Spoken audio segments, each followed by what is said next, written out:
2026 IPL এর অকশনটা ছিল যাতে মিনি, কিন্তু তার আগেও বড় বড় সব নামকে ছেড়ে দিয়ে ঝাড়া হাত পা হয়ে বসেছিল কলকাতার নাইট রাইডার্স। বোঝাই যাচ্ছিল নিজেদের দলটা ওরা রিশেপ করতে চায়, তাই নিলামের টেবিলে বাকিদের চেয়ে ওরাই হয়ে উঠল অ্যাগ্রেসিভ।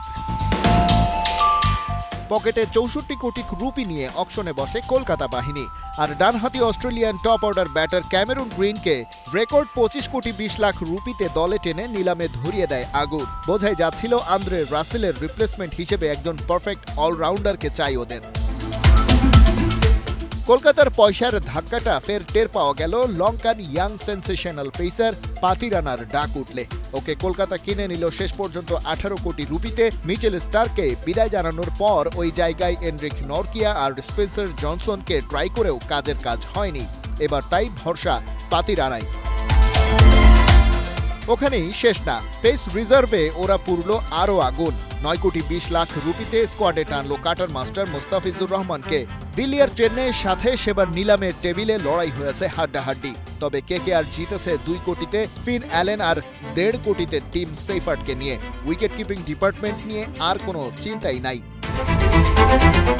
ফিল সল্ট, শ্রেয়াস আয়ার আর মিচেল স্টার্ককে ছেড়ে দেওয়ার মাসুল গেল সিজনে ভালোই গুনেছে কলকাতা। সুনীল নারিনকে দিয়ে ওপেনিং করিয়ে লাভ হয়নি, ক্লিক করেনি ভেঙ্কটেশ আয়ারও। এবারে কলকাতার ওপেন করতে পারেন একপাশে ফিন অ্যালেন অথবা সেইফার্ট, অন্যদিকে আজিঙ্কা রাহানে। গ্রিনকে 3-এ নামালেই একটা সলিড টপ অর্ডার পাওয়া গেল। কিন্তু এখানেই শুরু দুর্বলতার, কারণ মিডলে ভরসাযোগ্য কেউ নেই। রঘুবংশী ক্লাসিক্যাল টাইপের ব্যাটার, টি20তে তেমন সময় তিনি পাবেন কিনা সন্দেহ। গত বছর তো রিঙ্কু সিংও ছিলেন অধারাবাহিক। রবমান পাওয়েল ফর্মে থাকলেও সেইফার্ট অ্যালেনরা একাদশে ঢুকে পড়লে তাকে জায়গা দেওয়াও হবে মুশকিল।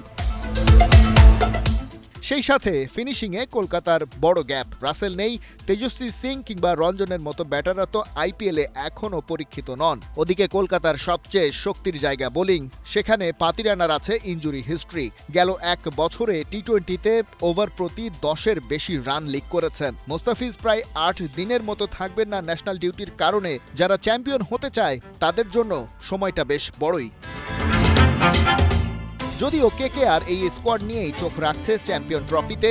ব্যাটিং অর্ডারে গ্রিন আর অ্যালেন মিলে দেবেন আর্লি ফায়ার পাওয়ার, রাহানের কাছে স্ট্যাবিলিটি, রাচিন রবীন্দ্র বাড়াবেন ডেপথ, আর বোলিংয়ে নারিন বরুণ স্পিন, পেসে ফিজ পাতিরানা মিলে ইকুয়েশন মেলাতে পারলেই হতে পারে বাজিমাত। খালিদ জামিল, 71।